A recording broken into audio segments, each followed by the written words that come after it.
Welcome to episode 28 of VYPE Recruit Spotlight. 1 week away from the Texas high school football season starting, and I can't be more excited. I'm Wac, and join with me today is Jackson. Ashton feeling a little under the weather. Before we get to our Texas high school football show, got to bring in Jackson and see how you're doing, man. How you doing? Doing good, doing good. This has been our last really busy week of photo shoots and media days, but really excited. Next week on Monday, first week of high school football. So it's doing really good right now. Excited to get to next week and go out to some games.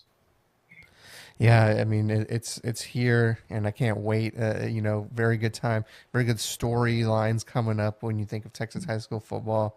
And we kind of figured let's take today to kind of talk about what does the start of the Texas high school football season do for recruiting?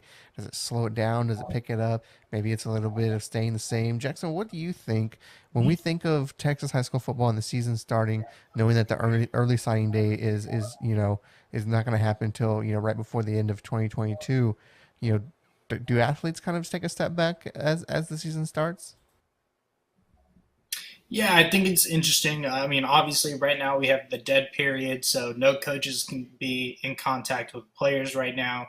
You can't have recruits on campus unless it's an official visit. So you're seeing the dead period happen right now, and that's kind of the lull in recruiting with the start of the season. But I think also for the players, it's nice to be able to focus on the team, on your high school team, on your upcoming senior year. If you're a senior, it's important to have that time to be able to go from, okay, I'm hitting all these camps, I'm doing everything I can to be recruited, to then, hey, let's hit the field.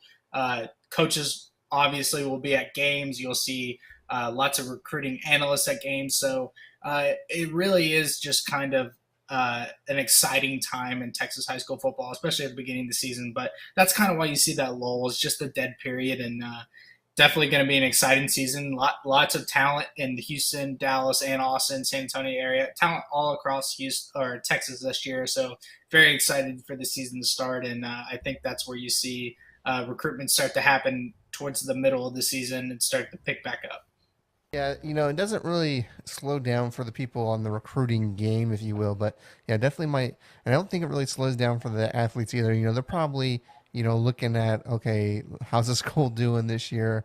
Obviously sometimes you wouldn't think it matters, but hey, record of a team playing this year is definitely an important factor onto, does a kid, that's maybe has a top five, oh, this team's not doing well, I want to knock them out of my top five. Hey, I'm committed, but this team's not doing well. Do I want to jump out and go somewhere else? Do you think let's kind of move on from that and let's play on that a little bit. Do you think that goes into some of these recruiting, coordinators or even just the head coaches when they're talking to these recruits heading up into the start of the season, like, hey, we might have a down season this year, but we're building something special and we want you to be a part of it. Do you think coaches, do that? Is honesty kind of the best policy there, where it's like, hey, we don't know how we're going to do this year, right? But we're building something, right?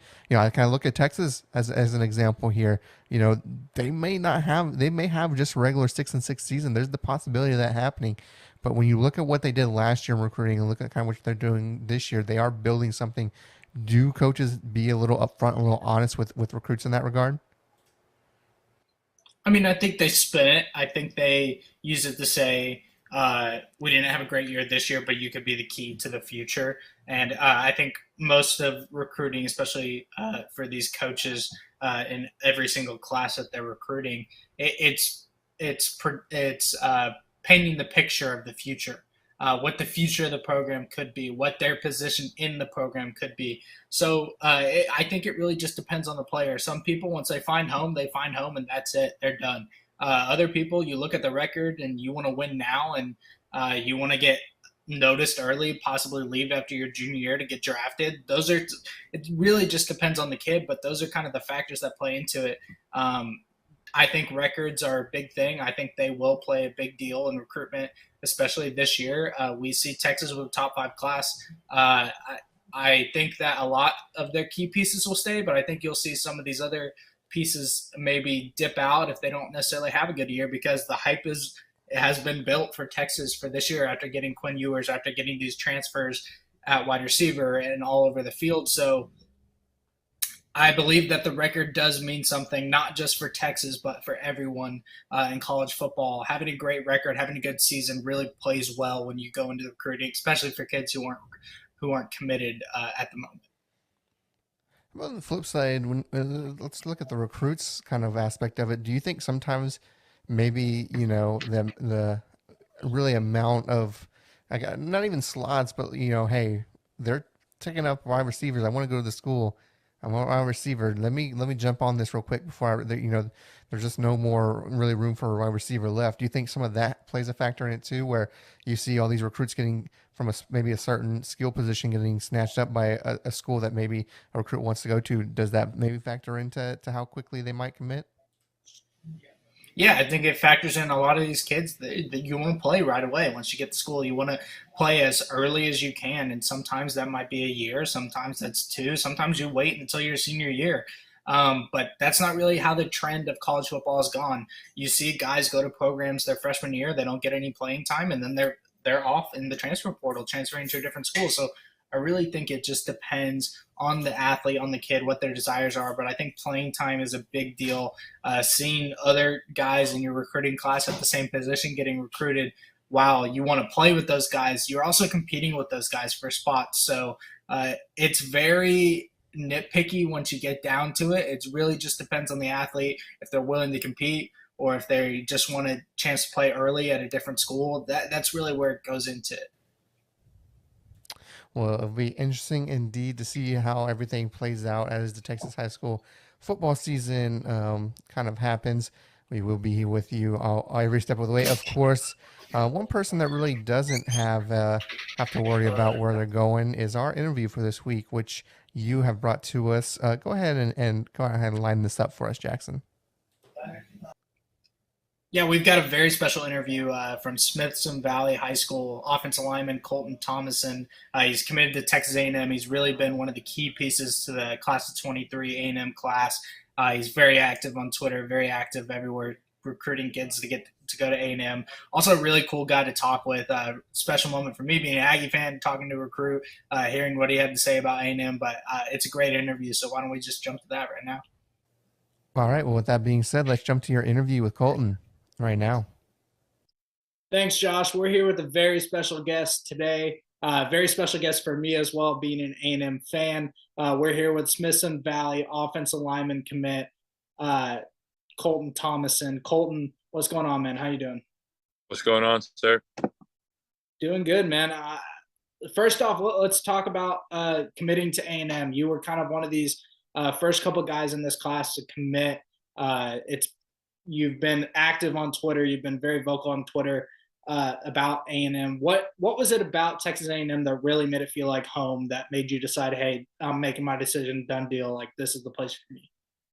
Well, they were the first team to recruit me. I think it was Coach Fisher's second year when I was in the 8th grade, and he invited me on an unofficial visit.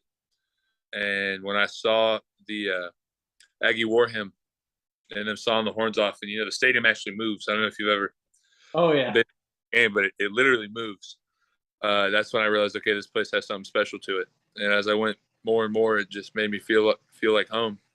And when you look at the big picture, there's no reason you shouldn't be a fighting Texas Aggie if you have the opportunity to, in my opinion. Just on top of the amazing football team that we have going on, an amazing coaching staff, the network is unreal. If you have an Aggie ring on your ring finger, it sets you up for life. College Station's a real fun place to be. It's a real great place to be. I mean, I can go on for hours, but it's just been home to me. Yeah, man, as a recent grad, definitely know what it's like at games. When I was in school, I got to go to the 7 overtime game against LSU. When Clemson rolled in town. I was at the Alabama game last year. It's an absolute experience, and obviously happy that you found home in College Station at A&M. Let's jump into your last season playing for Smithson Valley. You all went 9-3 last year, 5-2 in district. Got second place in district. Pretty good year for the most part. how did you feel about how last season went, and what are some things you're looking forward to this season as it's about to start in the next couple of weeks? Something that I really loved about last season was that we all came together. We were a really tight group of guys, and I was very happy with the record that we had because not a lot of people expected us to have it. And we came in there and did what we did, and we unfortunately just came up short in the second round to a great team. But this year, some big things that I've noticed is that we're close, but like we're close outside of football. So like we'll go to practice and then we'll all be like, who wants to hang out after? And we'll go hang out after. And then on top of the fact we have a lot of talent out of nowhere. We've had some transfers come in from different schools. We've had some move-ins, and we're just looking really good on all sides of the ball. And the biggest thing for this team is that I don't want us ever to be complacent. I don't think any of us want to think that we've arrived until there's a ring put on our finger from the UIL. Yeah, man. Obviously, state's the big goal, and y'all seem to have the right aspirations for it. Just fell short last year. Let's talk about the close-knit team. You've got a teammate also with you at Smithson Valley who is being kind of highly recruited as well, and Freddie DuBose. Let's talk about that. What is y'all's relationship together? Obviously, you being an offensive lineman, him being a skill player. What's been your relationship with him, and maybe talk about how you've maybe helped him through the recruiting process as well as you just went through it? Well, I started building a relationship with Freddie ever since we had beat his old team a year ago, and we just got to talking, and eventually he told me, hey, I'm going to come to Smithson Valley. I have a house being built here. And he showed up to Smithson Valley, and he's put his head down and worked so super hard and risen to every challenge that we've put against him. So I love the kid, and it's really cool having another guy on the team that like kind of understands the hype, But I see him like a brother, So he's definitely somebody that I want to have as a teammate for the next 6 years, not just this final season, For sure, man. And I know lots of Aggie fans would love to see him make a couple more trips to College Station sometime soon. But let's now go back to recruitment. You've been one of these early stapled pieces for this class of 23. Let's talk about as you have been very active on Twitter, what's it been like for you kind of recruiting guys? And I know that you've been kind of involved in this. Maybe if you can talk about it, what's it been like being one of these guys that's already committed, trying to get some guys to join the class, as we've seen in the past with last year, Bobby Taylor? I actually, last year when Bobby Taylor was building the class that he helped build, I picked his brain. I got some key things that he did, and I've tried to apply them when we try to build our class, and I think of it as a big deal. Like personally, like if I'm going to a school, why not bring the best talent with me? So I love it. Every time that there's somebody we try to show some love to, I'll tweet it, and I'll retweet everything. And it's something I take very seriously, and it's something I really enjoy doing. Yeah, man. Obviously, you've been very active. I've seen a couple of your tweets recently too. I'm very excited to see how this class looks. But now we'll kind of go back to the season now. You're approaching your senior year. Senior season for all of us who have played football. If you don't get the chance to go to the next level, it's a very special time in your life. What is the goal for this season, and what are some maybe personal goals for you for the team? Well, the goal for the season is obviously state. We have 5 goals that we have every year. It's win district, win the playoffs, go to state, have a winning record, and I've only obtained 3 of them. So I want to win district. We want to win district. We want to win state, and I think these group of guys won't go home until that happens. Personally, I want to make first team all state like I did last year, maybe the Max Prep All American team. But the biggest thing is that I just want to help lead this team in every way possible to go to the state championship. Yeah, man, and very excited to see what y'all do this next season. Now we're going to kind of switch it up. We'll have a little bit of a fun question we've asked everyone on the show. NIL has become such a big deal in college football. I mean, we see guys signing deals with Canes. We see guys we saw Dakotas Crawford today dropped his video for his commercial with an AC unit company. What is your kind of dream NIL deal, or maybe there's a place in College Station you've already been like thinking, oh, that would be an awesome NIL opportunity? There's definitely a lot of good places in College Station to have an NIL deal with. You being an Aggie graduate, I think you know that. But as a dream, it's going to sound weird, but I want to have Crocs and I want to have Frank's Red Hot, because Okay. that's anybody that knows me. Breakfast, lunch, and dinner, I'm putting Frank's on my food. Love Okay. that hot.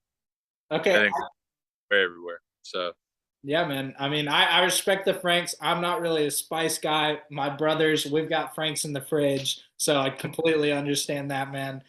Crocs also. I mean, Crocs have been making a comeback. I've seen pretty much everyone's wearing them now. They were the thing when I was a kid. Now they kind of went away, but now they're making a comeback. So I feel like those two would be a pretty cool NIL deal. Last couple things I got for you. Just talk more a little bit about Jimbo Fisher. I feel like lots of people have seen some bits and pieces of what kind of coach he is. Talk about the relationship you've maybe made with him, and what's the impression you've gotten from him since you've kind of been going through the process and now committed. the two things that I love the most about Coach Jimbo is, one, he is 100% genuine in anything that he tells you. He's never gonna lie. My camera lagged out there. My bad. Oh, good. One, he's never gonna lie to you in anything that he tells you. You know. Two, he will go to bat for your players. I mean, you saw it with Texas A&M or Alabama, Texas A&M in the spring. You know, just watching him go off like that to defend us as recruits and his players right now, I just really love that about him. Yeah, man, I think that's important, and I feel like having a coach that's willing to go to bat for you, and of course, most college coaches are like that, but you see Jimbo do it. I feel like more than most as of recently, and very excited to see how this next couple of years go when you're there as well. Um, Last two questions I really got for you, Colton, are number one, um, what are a couple guys that you're close with in the recruiting class, or a couple guys maybe from your high school that people should be looking out for, people should probably maybe be going after more? And then last question I got is, what's your message to A&M fans as you'll be there after this next season? Well, people at my school that you should definitely look out for are Gavin Woods.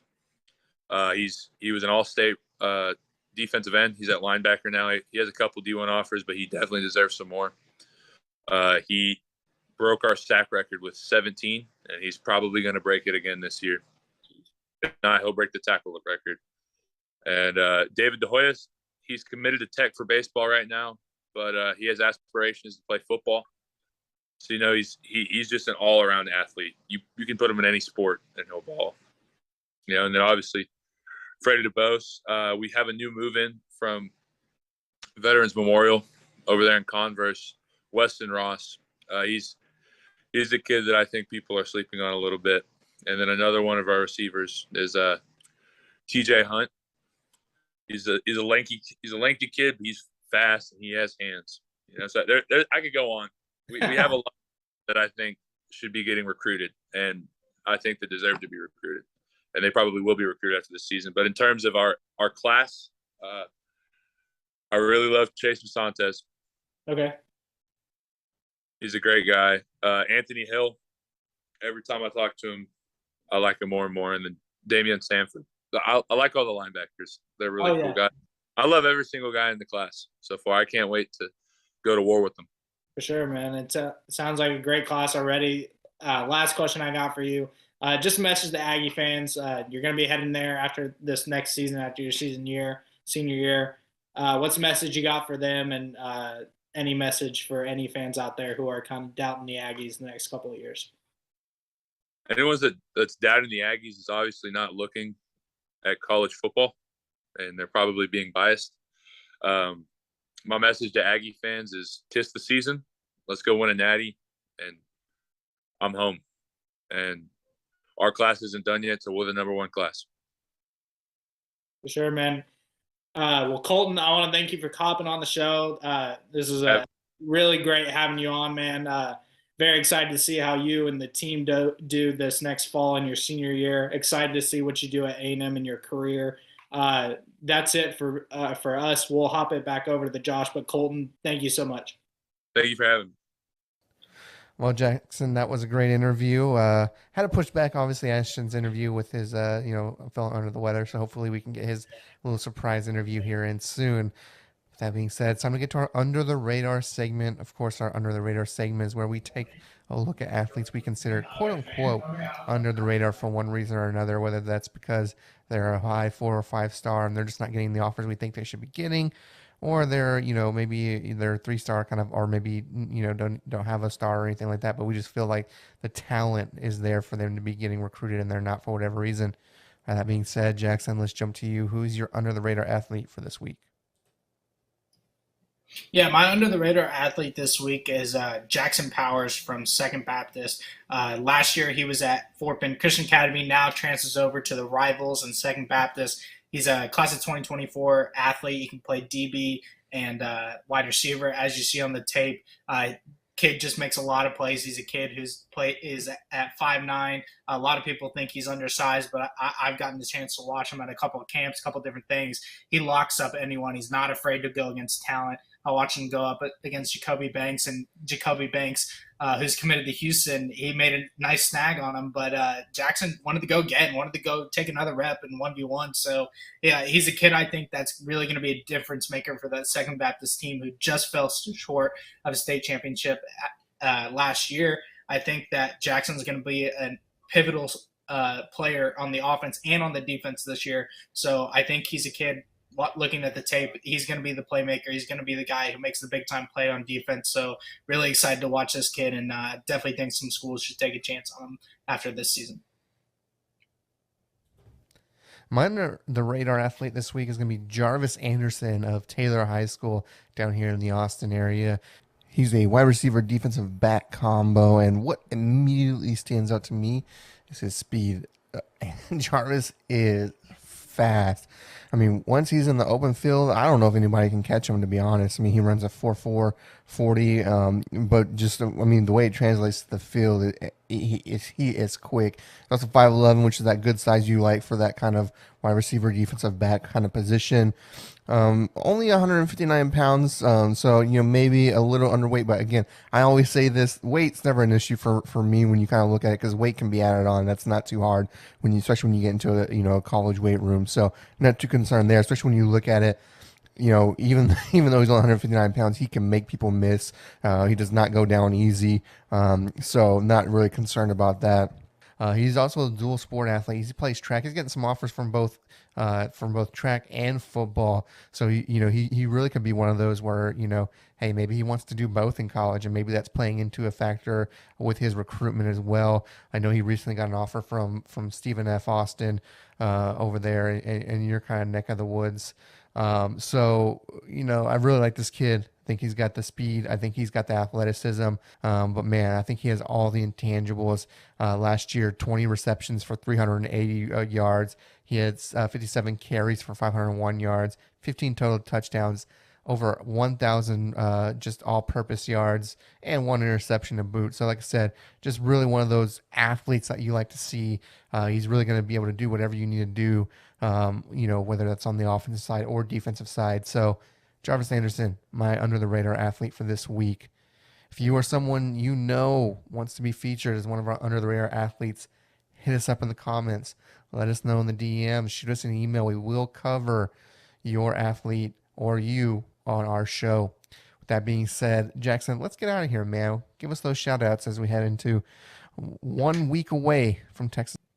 Yeah, I'm going to shout out the entire content team for VYPE. We've been really busy. It's been a hectic time for us getting through all these media days, all these photo shoots, but really exciting to get to the end of it. And just shout out to everyone who goes into it, goes to the media days. I know it's a lot of work. I know it's a lot of hard work, but it always turns out great, everything we produce from it. So just shout out everyone there. Shout out you, Josh. We're on episode 28. Texas high school football season is about to start, and recruiting is definitely going to be picking up a lot during the season. So very excited to continue doing this show. That's right, man. Shout out to all of the Texas high school football coaches and players. I mean, 1 week away, or 6 days if you're playing on Thursday from the Texas high school football season. Cannot wait. I know they've been putting in all the hard work in the spring and summer, and now heading into the fall. And shout out to you being my right-hand man throughout all this 28 episodes. Can't wait to do more. With that being said, we are moving times starting next week. Starting the new season for football. Got to shake things up. We're going to be moving to 3 o'clock on Fridays moving forward. And not only that, but if you haven't seen it yet, we're also doing podcasts Monday through Friday. Not all recruiting related, but we'll have our Monday show will be kind of a recap of the football week that was. Tuesday we got a special just St. Pius edition podcast. Wednesday we have a coaches kind of corner podcast, and Thursday a preview show. All those shows happen at 3 o'clock. You're going to want to watch, going to want to tune in. We got some great things on the horizon. Jackson will be kind of rotating in and out on those Monday and Thursday shows, and be the regular here on Fridays. And I'll be here Monday, Thursday, and Friday. And then Josh Cook will be kind of leading the way on Tuesdays and Thursdays. So got a good slate of shows coming up for you. Can't wait for you to see those. Till next week, starting Monday, 3 p.m. for our kind of live show. For Locker Talk Live is what it is, and then we'll be back Fridays at 3 going forward. I'm Wac, and that's Jackson. We'll see you at the games.